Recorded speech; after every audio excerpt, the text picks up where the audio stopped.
Photoshop's Remove tool has just got a seriously powerful upgrade. It can now scan your entire image, identify distractions across 26 different categories, and remove them in one go. So in this video, I'll show you everything you need to know, but before we do that, quick message. Now, if you love photography, love taking photographs and meeting like-minded people, but are fed up of all the social media, then why not join us in the free photography community on School? It's a safe space for like-minded people with an active forum of thousands of members from all over the world. There's also a classroom, a members map, and a member events page with meetups, photo walks, exhibitions, and more. There's no algorithms, no ads, none of that social media rubbish. But it's exactly how social media should be. On screen there's a link and a QR code, or you can simply click the link in the description of this video, and we'll see you there. Alright, so this new feature then is found within the Remove tool in Photoshop here over in the toolbar. Choose Remove tool, and then we've got the options bar at the top of the screen. Find distractions, and this is where it is. So we've got people, wires and cables that we've had for a little while. This new one here, general distractions, is what this is all about. Now, at the time of recording this, this is in the public beta version. You can see that just in the top here. So it was released on March the 27th, 2026, and the version is 27.6.0. So that's where it is at the moment. Also, while we're here, one extra little thing to mention is that when you are going to be using this, just make sure when you go to the Photoshop settings and performance, because it uses the GPU, make sure you have that option turned on as well. But let's have a look at using it, and then I'm also going to cover some of the extra little things that you need to know so that you get the most out of it. First of all, though, let's come over to the Layers panel here, and I'm just going to delete the layers that contain all those elements that I've removed from the original picture. So I'll click on the top layer, shift click, and click on the bottom layer, and then press delete. So now I'm left with my original image. I'll go to the Remove tool over in the toolbar, and then in the options bar here is where I'm going to find it. So you can see just here in the Find Distractions area, General Distractions. Now, before I click on it, just want to mention a couple of things that are in the options bar just here. We've got the generative AI turned on. Now, that's how I have mine generally set all the time, although you can have it set to off or auto. I have mine set to on. There's also sample all layers. That is on for me as well. It's not going to be relevant just yet, but later on, as I do more removals, it's definitely going to be relevant. But the one I definitely want to have on is this one here, Create New Layer. I'll put a tick in that option just there. That's great. That's like a fail safe, because if you do actually remove some stuff, some distractions from your picture, and then later on decide that you didn't actually want them to be removed, having it on a separate layer gives you all the flexibility you could want, so you could bring them back. Okay.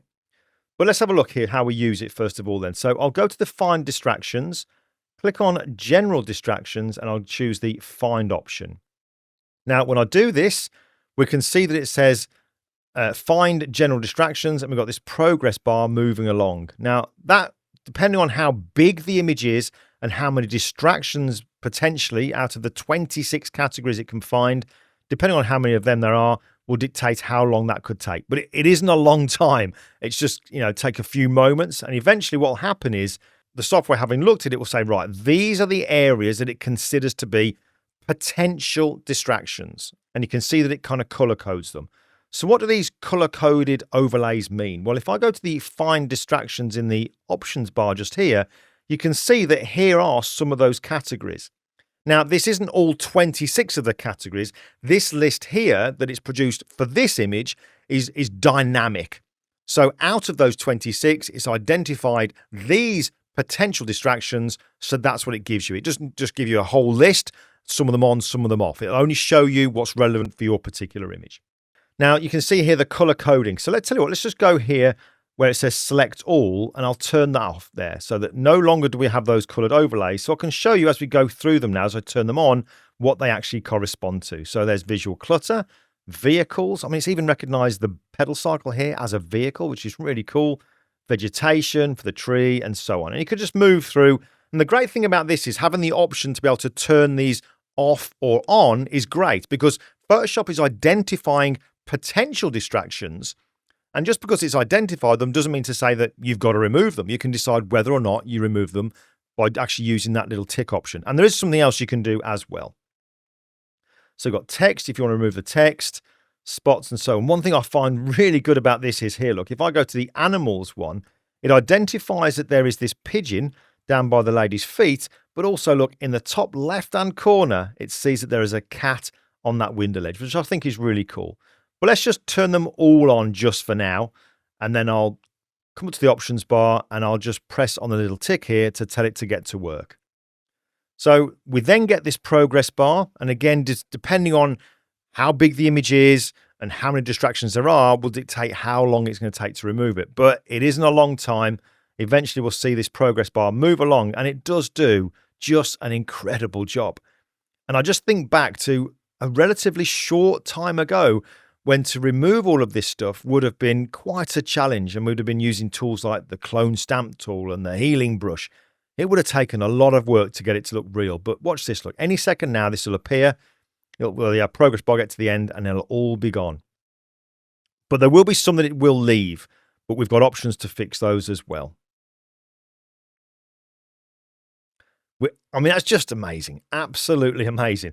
But there are some areas that it's maybe missed or maybe added in or done something bit kind of odd with, and that's to be expected. This is a lot of work for this software to do. But let's just go back to the find distractions area here. We've got people now. We've done the general distractions. Let's now look at some of the other technologies available to us. So we've got people. So I'll click on find.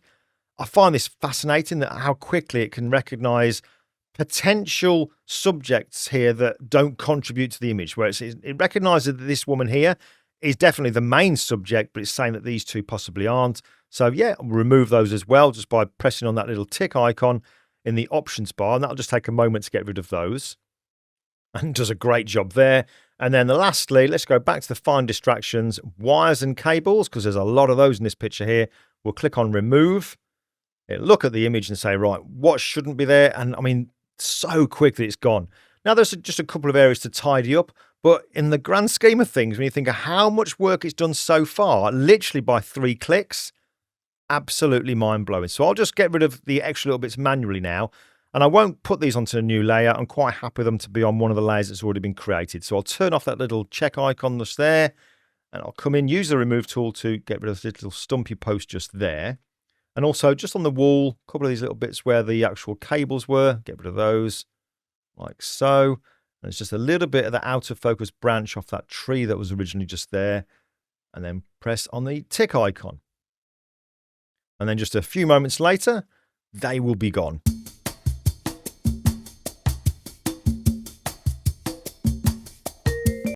Like so. So now look, if I just again, I'm going to hold down the Option key on Mac or Alt key on Windows, come to the original layer at the bottom of the layer stack and just put my cursor underneath the eye icon and press down to show before and after, before and after. That turns off all the layers apart from the layer that I'm clicking on just there. But that's just an incredible amount of work done literally in 3 clicks and just a couple of manual strokes just there. Amazing. But let's just move on to this particular image here, because this illustrates something that's really clever about this technology, as if what we've seen already isn't. But this is a quick shot that I took with my iPhone here when in San Francisco. So we'll go to the Find Distractions, and I'll go to General Distractions and click on Find. Again, we get the progress bar. That zips along to see, right, what does it recognize as being potential distractions from what this image should be? And we can see here, there we go, we've got the colored overlays. Now let's have a look at the Find Distractions. These here, these are the categories out of the 26 that it has discovered. And again, a good workflow here would be to maybe turn off like so by unticking the select all and then working through to say, well, which ones do I want in? Which ones don't I want in? So again, I'm just going to go with all of them just there. But as well as using the untick, let's just say with some of these poles here, these telegraph poles that it's maybe kept in and these road signs, you might want to have some of them in and some of them kind of removed. Well, what we can do, because obviously we've got the options bar here, we've got the plus and minus. So let's just say that I want to keep in this road sign just here, this lamppost with the traffic lights on, like so. So I'll go to the minus to say, look, don't remove that. Look, I'll brush over it saying, I want to keep that and that little bit on the floor. And it's actually removing these 2 cars here, which I think is really clever because they are a little bit distracting from that. These ones down here are the main topic. But let's just say that I want to get rid of this white one here. I would just go to the plus and I'll brush over it. like so. Now, before I actually get rid of all this stuff here, let's just make sure that I put this onto a new layer. So I'll put a tick in that create new layer checkbox just there, and then press on the tick. So that's now going to remove what it identified by itself. It's going to keep what I've told it to, and it'll remove what I've manually told it to as well.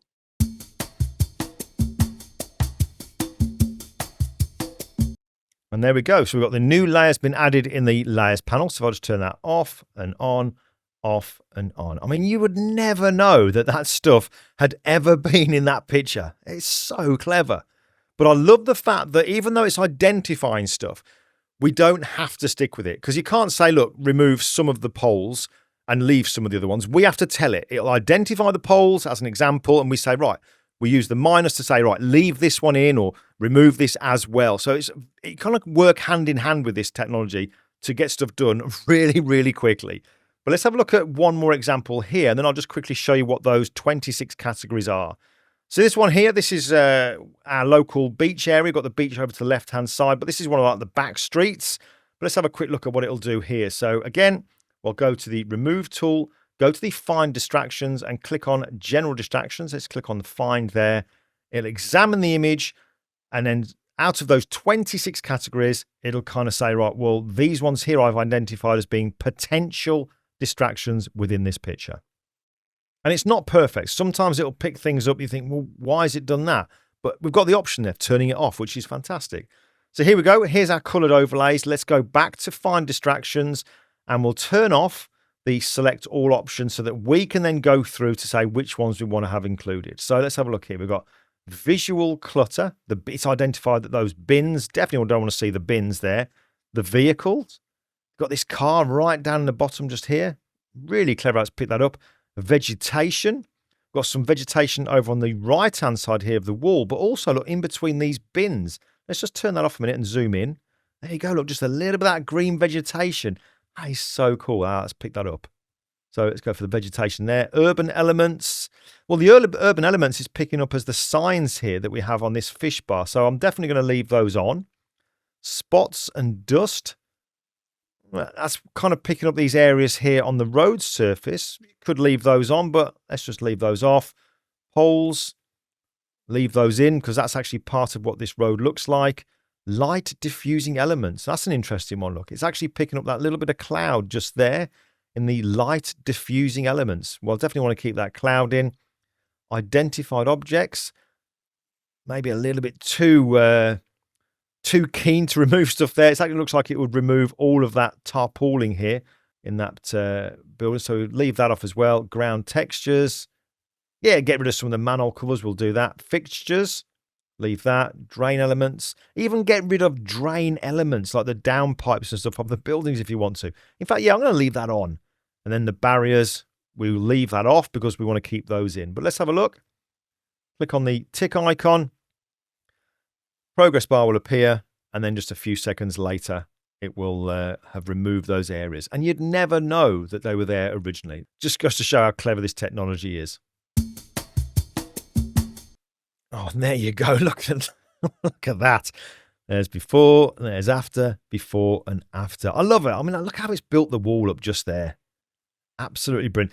For that there, you might want to think about maybe removing these shadows. I don't know if those shadows are being formed by part of those bins maybe, but yeah, you could certainly remove those. But that'd be no problem whatsoever to do that. Very, very easy. Oh, and one extra thing to mention with this color coding that we have for the categories, if you go into where we have find distractions here and look at them all, you can actually click on the little color swatch for that particular colored overlay and change it to whatever color you would want it to be. So regards to those 26 categories then, I've just got this little graphic here to show you. Let's just zoom out a second. This here is all 26. Now, I'm not going to read them all out to you, but you can get an idea of what we have. Anomalies, animals, barriers, blurry objects, cables and attachments, drain elements, fixtures, graffiti, ground features. So many within that 26. And like you've seen with the workflow there, you have the option of turning them on or off, but you can also use the plus or the minus with the remove tool to override what it's actually suggesting so that the result you get is exactly what you want. Just because it's identifying something doesn't mean to say you've got to go ahead and remove it. So a lot of flexibility, but an incredibly powerful bit of technology there. So I'm very much looking forward to this developing, because obviously this is still currently in beta and then coming into the main version of Photoshop. But if you do use this in the public beta version, definitely do when you have a use of it. If you've got any kind of feedback, make sure you click on the little icon just up here in the top right hand corner of Photoshop. There you've got this report a bug or submit an idea, visit the beta community and get help. So please do make sure that you do use this area here to let Adobe know of your experience of using this kind of stuff. If maybe you have something that happened that was a little bit surprising or unexpected, let them know. And that goes for any of things that are currently in the beta version here. If we can let them know before it goes out to public release in the final version, the more the better. So obviously the more feedback we can give them, the more they have to work with, the better this stuff becomes. But there you go. That is the new general distractions in the public beta version of Photoshop. Go and enjoy it.